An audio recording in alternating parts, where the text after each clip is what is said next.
बिस्मिल्लाहिर्रहमानिर्रहीम। अस्सलाम वालेकुम स्टूडेंट्स। आज की वीडियो में हम स्टार्ट करने लगे हैं क्लास 10th का चैप्टर नंबर 5 जिसका नाम है सेट्स। बच्चों सेट्स के मुतालिक आप लोग क्लास 5 से पढ़ते आ रहे हो, 5 में भी पढ़ा आपने, 6 में भी, 7 में भी, लेकिन हम इसे फिर से शुरू से जो है वो स्टार्ट करेंगे। ठीक हो गया। हम सबसे पहले देखेंगे सेट होता क्या, सेट की डेफिनेशन देखेंगे। तो बच्चों सेट जो है कलेक्शन होती है एलिमेंट्स की, ऐसे एलिमेंट्स की जो वेल डिफाइंड हो। ठीक हो गया। वेल डिफाइंड का मतलब है कि वो जैसे मेरे लिए है वैसे ही किसी दूसरे बंदे के लिए हो। कोई बंदा अगर अमेरिका में है तो उसके लिए भी वो एलिमेंट्स सेम हो। अगर कोई बंदा जो है वो कहीं और है, किसी और कंट्री में है, यानी दुनिया के किसी भी कोने में है, तो हर पर्सन के लिए वो एलिमेंट्स सेम हो, वेरी ना करें, बदल ना जाए। पहली बात तो ये होगी, वेल डिफाइंड होने चाहिए। दूसरी बात ये है कि एलिमेंट्स डिस्टिंक्ट होते हैं, यानी रिपीट नहीं होते। अगर सेट में कोई एलिमेंट जो है वो 2 टाइम आ रहा है तो इट्स मीन कि वो सेट नहीं है, उसमें एक एलिमेंट एक ही दफा आएगा। जी तो स्टूडेंट्स, जैसे सेट जो है इसका आप रियल लाइफ में आपने मतलब एग्जांपल्स देखी हुई हैं। फर्नीचर का सेट होता है, सोफा सेट होता है, ग्लास जो है उनका सेट हो गया। इसी तरह से काफी ज्यादा सेट्स होते हैं।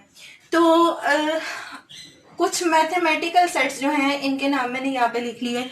अब हम इनको देखते हैं कि मैथ्स में कौन कौन से सेट्स हैं। तो ये सबसे पहले हमारे पास है सेट एन। एन का मतलब है नेचुरल नंबर्स, ठीक है, यानी ये सेट ऑफ नेचुरल नंबर्स है। अब नेचुरल नंबर वो नंबर्स होते हैं स्टूडेंट्स जिनको आप काउंटिंग में यूज करते हो। मतलब काउंटिंग आप 1 से स्टार्ट करते हो तो इट्स मीन कि ये सेट भी 1 से स्टार्ट होगा। नेचुरल नंबर का जो सेट है इसे n से हम रिप्रेजेंट करते हैं और इसमें एलिमेंट्स आते हैं 1 2 3 अप टू सो ऑन। ठीक हो गया। यानी इसका स्टार्ट तो है हमारे पास लेकिन एंड नहीं है, ये अनलिमिटेड नंबर्स हैं। ठीक हो गया। अब उसके बाद देखें, हमारे पास जो दूसरा सेट है वो है W. W for whole numbers. अब होल नंबर्स कौन से नंबर्स होते हैं? ये जो नेचुरल नंबर का सेट है इसमें जब आप 0 को भी डाल देते हो तो आपके पास जो न्यू सेट आता है उसको हम कहते हैं ये होल नंबर्स का सेट है, ये सेट ऑफ होल नंबर्स है। यानी यही वाला सेट आपने लिखना, लेकिन स्टार्ट में अब क्या आ जाएगा? 0 0 1 2 3 अप टू सो ऑन। ये सेट जो है ये भी इनफाइनाइट होता है, मतलब कि इसके भी एलिमेंट्स अनलिमिटेड होते हैं। लास्ट कोई नहीं है, स्टार्ट है लेकिन इनका लास्ट नहीं है। अब उसके बाद देखिए अगला जो हमारा सेट है वो है जी। जी फॉर इंटीजर्स। ठीक हो गया। ये जी जो है ये एक लेटर है, तो ये इंटीजर्स को रिप्रेजेंट करता है। ठीक है, सेट ऑफ इंटीजर्स। और इसमें आपके पास ये वाले जो नंबर हैं इनके नेगेटिव नंबर भी आ जाते हैं। 0 आता है, 1 आता है, +1 आता है तो -1 भी, +2 है तो -2 भी, +3 भी है, +3 है तो -3 भी। यानी कि सेट ऑफ इंटीजर्स में आएगा 0 +-1 +-2 +-3 +-4 अप टू सो ऑन। ये इसी तरह जो है वो चलते जाते हैं एलिमेंट्स। ठीक है, इनका भी हमारे पास एंड नहीं है। उसके बाद जो नेक्स्ट है सेट वो है ई। ई का मतलब सेट ऑफ इवन नंबर्स। अब इवन नंबर्स वो नंबर्स होते हैं स्टूडेंट्स जो 2 से डिविजिबल हों, यानी 2 से एग्जैक्टली हो जाए। जब आप उन्हें 2 से डिवाइड करते हो ना तो रिमाइंडर आता है 0। जैसे देखें 4 को आपने 2 से डिवाइड किया, 2 1s are 2 2s are, तो एग्जैक्टली डिवाइड हो गया, इट्स मीन के 4 इवन है। तो ये सेट जो है ये स्टार्ट होता है 0 से, फिर आएगा +-2 +-4 +-6 +-8, मतलब कि सारे वो नंबर्स जो 2 से एग्जैक्टली डिविजिबल हैं और नेगेटिव भी और पॉजिटिव दोनों।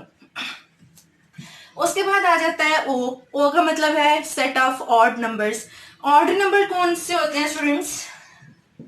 जो 2 से एग्जैक्टली डिविजिबल नहीं होते, यानी वो एलिमेंट्स जो वो इंटीजर्स जो इवन नंबर्स में नहीं आते वो ऑड वाले सेट में आते हैं।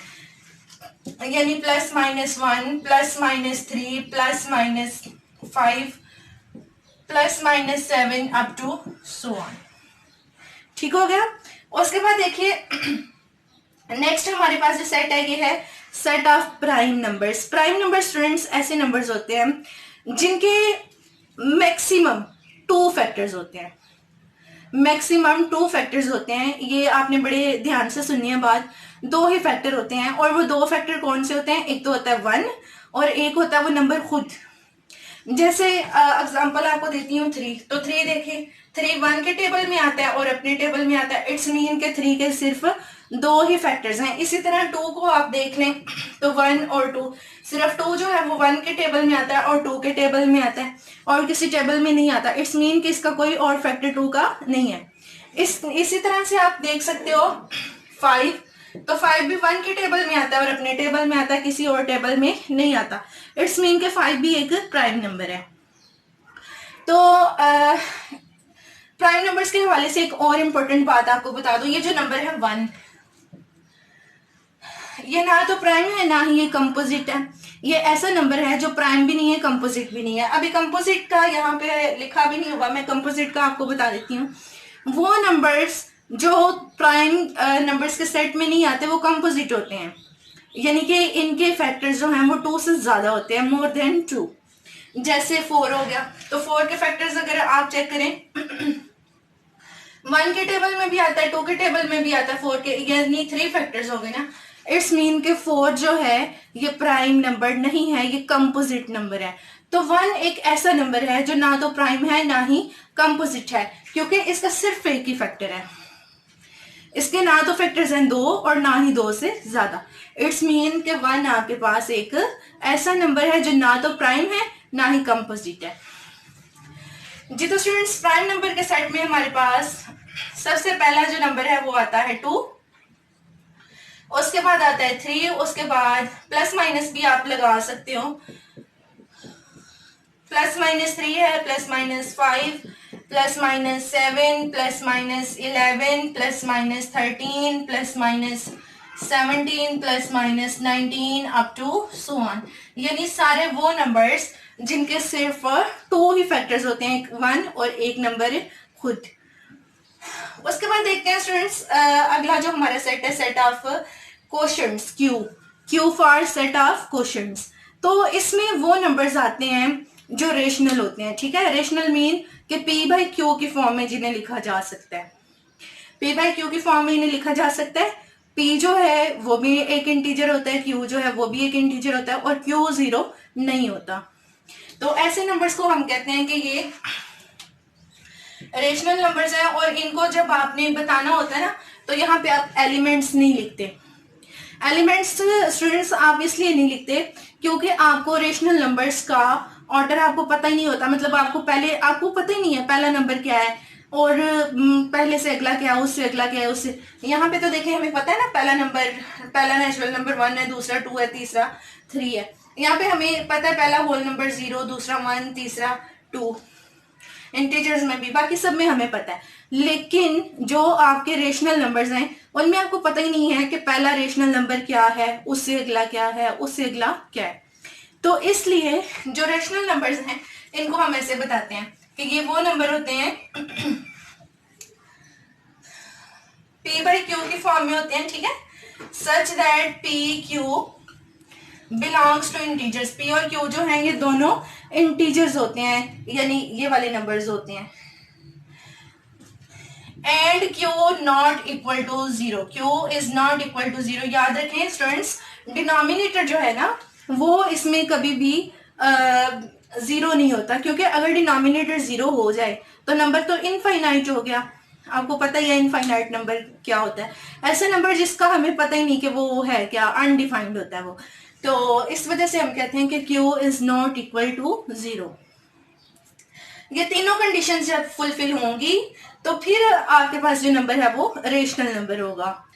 जी तो स्टूडेंट्स, हमारा जो नेक्स्ट सेट है वो है क्यू प्राइम। क्यू प्राइम का मतलब है सेट ऑफ इरेशनल नंबर्स, मतलब कि ऐसे नंबर्स जो कि रेशनल नहीं है, यानी ये नंबर पी बाई क्यू के फॉर्म में नहीं लिखे जा सकते। तो इसको हम कैसे रिप्रेजेंट करेंगे, इसको यानी इसकी फॉर्म इस तरह से लिखेंगे, x such that x is not equal to p by q. यानी ये जो नंबर होगा x जो नंबर है ये इरेशनल कब होगा? अगर ये p बाई क्यू की फॉर्म में नहीं लिखा जा सकता। और यहाँ पे p q जो है ये दोनों इंटीजर्स होंगे और q जो है वो जीरो के इक्वल नहीं होगा। तो ऐसे सेट को हम कहते हैं, यानी इस सेट को हमने कहना है सेट ऑफ इरेशनल नंबर्स, यानी कि ऐसे नंबर्स जो p बाई क्यू की फॉर्म में नहीं लिखे जा सकते, क्वोशंट की फॉर्म में नहीं लिखे जा सकते। उसके बाद देखिए स्टूडेंट्स, हमारा जो नेक्स्ट सेट है वो है set of real numbers. Real numbers जो है इनमें क्या होता है, आप ये रेशनल और इरेशनल का यूनियन लेते हो, यानी इस सेट में आपके पास रेशनल नंबर भी आ जाते हैं, इरेशनल भी आ जाते हैं, natural, whole numbers, integers, even, odd, prime, ये सारे के सारे नंबर्स जो हैं रियल नंबर के सेट में आते हैं।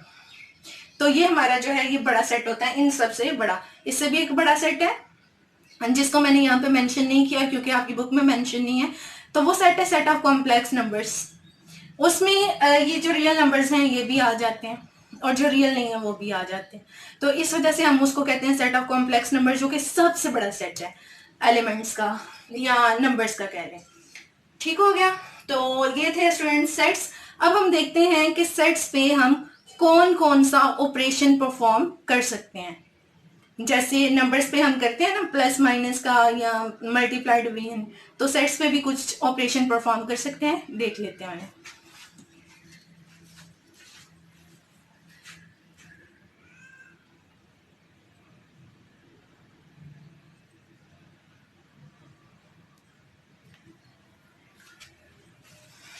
जी तो स्टूडेंट्स, जो सेट्स हैं उन पे हम 4 तरह के बेसिक ऑपरेशंस परफॉर्म कर सकते हैं। अब वो 4 ऑपरेशंस मैंने ये यहाँ पे लिख दिया। पहला है यूनियन, दूसरा इंटरसेक्शन, थर्ड है डिफरेंस और फोर्थ है कॉम्प्लीमेंट। मैं इन चारों ऑपरेशंस को आपको वन बाय वन एक्सप्लेन करूंगी, ठीक है? तो जो पहला ऑपरेशन है स्टूडेंट्स ये है यूनियन का। यूनियन का सिंबल है आपके पास यू, ठीक है? थोड़ा सा आप इसको चौड़ा बनाते हो इस तरह से, ये यूनियन का आपके पास सिंबल है। अब यूनियन आपने कैसे लेना है, आपके पास जो 2 सेट्स हैं या 3 सेट्स हैं या 4, वो सारे सेट्स के एलिमेंट्स आपने एक ही सेट में लिख देने हैं। लेकिन अगर ऐसा है कि एक एलिमेंट पहले सेट में भी आया, दूसरे में भी आया, फोर्थ में भी आ गया, तो जो यूनियन वाला सेट आप लोगे उसमें आपने उस एलिमेंट को एक ही दफा लिखना है, यानी एलिमेंट को रिपीट नहीं करना, क्योंकि आपको पता है सेट में एलिमेंट्स डिस्टिंक्ट होते हैं, कोई एलिमेंट रिपीट नहीं होता। तो देखें, let's suppose we have a set A, इसके एलिमेंट्स हैं 1 2 5। एक सेट है आपके पास बी, इसके एलिमेंट्स हैं 7 5 9। अब आपने इन दोनों का लेना है यूनियन, तो आप क्या करो, इसके भी सारे एलिमेंट्स लिखो, इसके भी। तो 1 2 5 लिख लिया हमने। अब यहाँ पे 7 5 क्योंकि ऑलरेडी लिख चुके हैं तो 5 को हमने अगेन नहीं लिखना, तो नेक्स्ट एलिमेंट आ गया 9। तो ये ए और बी का यूनियन हो गया। अब स्टूडेंट्स हमने देखना है इंटरसेक्शन। इंटरसेक्शन क्या है? इंटरसेक्शन में आप वो एलिमेंट्स लिखते हैं जो दोनों सेट्स में कॉमन हो, यानी ऐसा एलिमेंट जो पहले सेट में भी आया दूसरे में भी आया तो इंटरसेक्शन में वो एलिमेंट आएगा। लेकिन वो एलिमेंट जो दोनों सेट्स में एक में ही हो, ठीक है, दोनों सेट्स में से किसी एक सेट में हो लेकिन दूसरे में ना हो, तो उस एलिमेंट को हम इंटरसेक्शन में नहीं लिखते। जैसे इसके भी मैं आपको एग्जांपल देती हूँ। सेट्स हम यही ले लेते हैं, ठीक है? ए ले लिया हमने 1 2 5 और बी हमने ले लिया 7 5 9 7 5 9। ये ए और बी हमने ले लिया। अब हमें क्या करना है, इन दोनों का लेना है इंटरसेक्शन। तो इंटरसेक्शन स्टूडेंट्स कैसे लेते हैं, आपने वो एलिमेंट लिखना है जो दोनों में कॉमन है।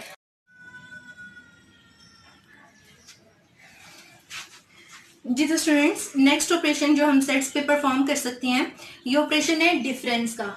डिफरेंस का आपको पता है हम माइनस करना भी कहते हैं, सब्ट्रैक्ट करना भी कहते हैं, तो बिल्कुल उसी तरह से है, लेकिन इसमें मेथड जो है वो डिफरेंट होगा। ये जो सिंपल डिफरेंस होता है 2 नंबर्स का या 3 नंबर्स का, ये वो वाला डिफरेंस नहीं है। जी तो स्टूडेंट्स देखते हैं कैसे हमने माइनस करना है। 2 सेट्स को यही वाले जो दो सेट्स हमने ऊपर लिए थे एग्जांपल के लिए, इन्हीं को ले लेते हैं, ठीक है। एक सेट हमने ले लिया ए और एक ले लिया बी। अब हमने ए में से बी को करना है माइनस, तो हम लिखेंगे ए स्लैश बी, ठीक हो गया। इस तरह से भी लिख सकते हैं आप, माइनस का साइन भी लगा सकते हैं, दोनों तरह से करते हैं, लेकिन ये ट्रेडिशनल सिंबल है, ठीक है, स्लैश। अब जो पहला सेट है वो है आपके पास ए और इसमें एलिमेंट्स हैं 1 2 5, 1 2 5, कॉमा लगा के लिखना है माइनस, और उसके बाद जो बी वाला सेट है इसमें आपके पास 7 5 9, तो माइनस करके यानी ए स्लैश बी जो है इसमें वो एलिमेंट्स आएंगे जो पहले सेट में हो लेकिन दूसरे में ना हो। दोनों कंडीशन आपने देखनी है, वो एलिमेंट जो पहले सेट में तो है लेकिन दूसरे में नहीं है। अब देखें 1 को, 1 पहले सेट में है लेकिन दूसरे में नहीं है, तो 1 ए डिफरेंस बी में आएगा। अब आपने देखा 2 को, तो 2 पहले सेट में है दूसरे में नहीं है, 2 भी आएगा। अब आपने देखा थर्ड एलिमेंट 5 सेट ए में है और बी में भी है, तो डिफरेंस में ये नहीं आएगा, ठीक है। यहीं पे हमारा जो डिफरेंस वाला सेट है वो कंप्लीट हो गया। यानी इस सेट को आपने देखना ही नहीं है, मतलब ये नहीं कि आप ऐसा करो कि वो एलिमेंट जो इधर हैं इधर नहीं है। ऐसे एलिमेंट्स आपने लिखे हैं जो पहले सेट में हो लेकिन दूसरे में ना हो, तो उसको हम कहते हैं कि ये हमने डिफरेंस लिया, वो एलिमेंट्स डिफरेंस में आते हैं जी। तो स्टूडेंट्स हमारे पास जो नेक्स्ट ऑपरेशन है वो है कॉम्प्लीमेंट।